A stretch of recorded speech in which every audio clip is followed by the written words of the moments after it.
అందరికీ నమస్కారం. దక్షిణాయనం, గ్రీష్మ ఋతువు, ఆషాఢమాసం, కృష్ణపక్షం, దశమి. ప్రస్తుతం కృతికా నక్షత్రం ఉంది. సాయంత్రం రోహిణి నక్షత్రం ఉంటుంది.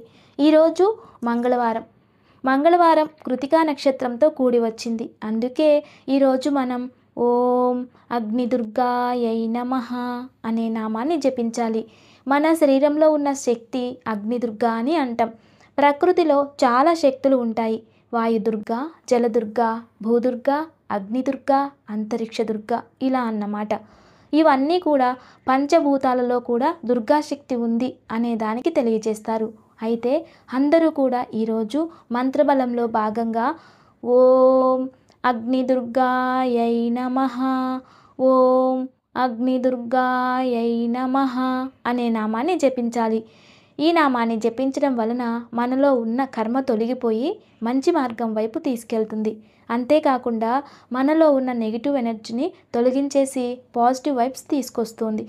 ప్రశాంతత ఏర్పడుతుంది మరియు ఆరోగ్యం కూడా ప్రాప్తిస్తుంది. అంతేకాకుండా దుర్గా అనుగ్రహం ప్రాప్తిస్తుంది.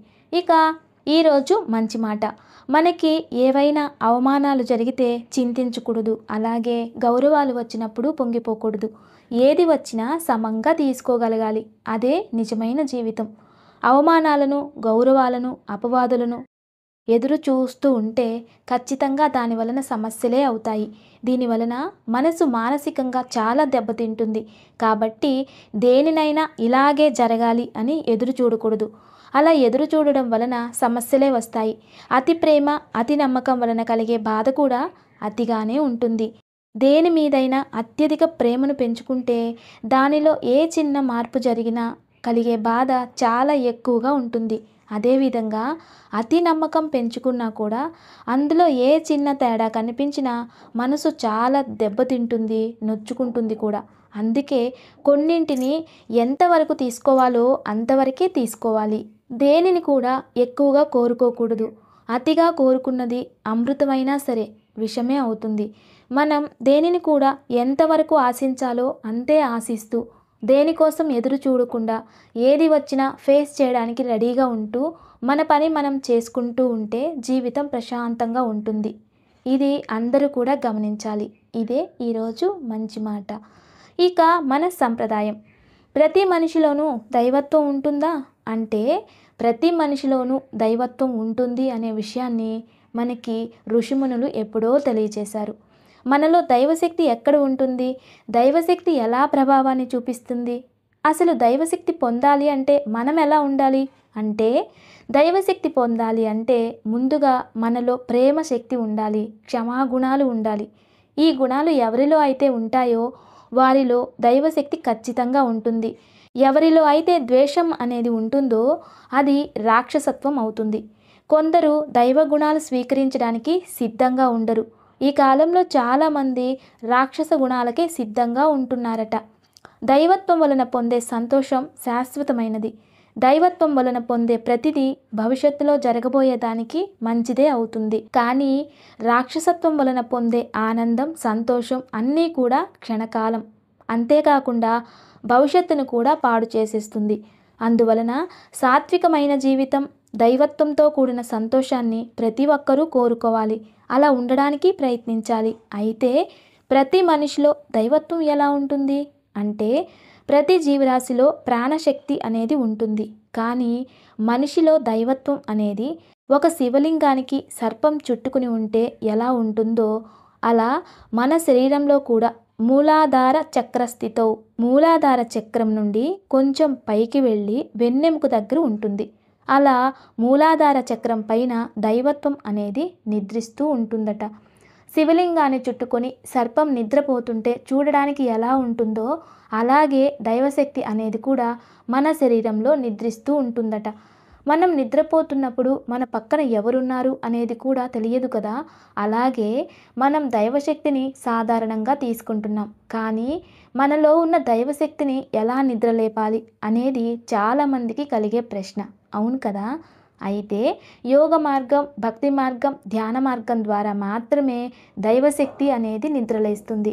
అలా నిద్రలేచినప్పుడు మూలాధార చక్రం నుండి రోజు రోజుకి ఊర్ధ్వముఖంగా సహస్రాట చక్రానికి చేరుకొని పైనుండి కిందికి, కింద నుండి పైకి వెళ్తూ ఉంటుందట.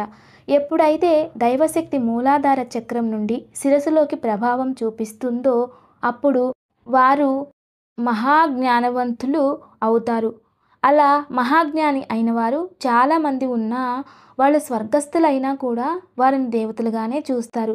శ్రీరాముల వారు సాధారణమైన మానవ జన్మ జన్మించారు. ఇప్పుడు మనం వారిని దేవతలుగా పూజిస్తున్నాం. అలాగే శ్రీకృష్ణుల వారు కూడా మానవ జన్మగానే జన్మించారు. వారిని కూడా దేవతలుగా పూజిస్తున్నాం. రాఘవేంద్ర స్వామిని పూజిస్తూ ఉన్నాం. ఇలా ఎంతోమంది గురువులను మనం పూజిస్తూ ఉన్నాం. దైవశక్తితో వీరందరూ ఎంతోమందికి మంచిని చేసి ఎంతో జ్ఞానాన్ని మనందరికీ పంచారు. ఆ జ్ఞానం మనలో ఉండే అన్ని రోజులు, ఆ జ్ఞానాన్ని మనం ఉపయోగించుకున్నన్ని రోజులు వాళ్ళు జీవిస్తూనే ఉంటారు. కానీ మనకి పుట్టుకతో మనలో ఉన్న దైవశక్తిని మనం ఎలా నిద్ర లేపాలి అంటే ధ్యానం వలన, భక్తి మార్గాన్ని ఎన్నుకోవడం వలన దైవశక్తి మెదడుకు చేరుకుంటుంది. ఒక విజ్ఞాని తెలియజేశారట, 20% జీవకణాలు మాత్రమే బ్రెయిన్లో పనిచేస్తూ ఉంటాయని, మిగతా 80% దైవశక్తి పనిచేస్తూ ఉంటుంది అని. ఎప్పుడైతే దైవశక్తి మూలాధార చక్రం నుండి పైకి వెళ్ళడం వలన అక్కడ ఒక శక్తి ఆరా ఎనర్జీలా తయారై శరీరం నుండి కొన్ని తరంగాలుగా రిలీజ్ అవుతూ ఉంటాయి. దీని ద్వారా ప్రకృతిలో ఉండే దైవశక్తికి కనెక్ట్ అవుతూ ఉంటుంది. అంటే ఏదైనా ఒక నంబర్ నొక్కినప్పుడు అదే నంబర్ వెళ్ళి కనెక్ట్ అవుతుంది కదా. అదేవిధంగా దైవశక్తి అనేది ఏదైతే మనం ఆలోచిస్తూ ఉంటామో, ఏవైతే ఆలోచనలు మన మైండ్లో జరుగుతూ ఉంటాయో దానికి కనెక్ట్ అవుతూ ఉంటుందట.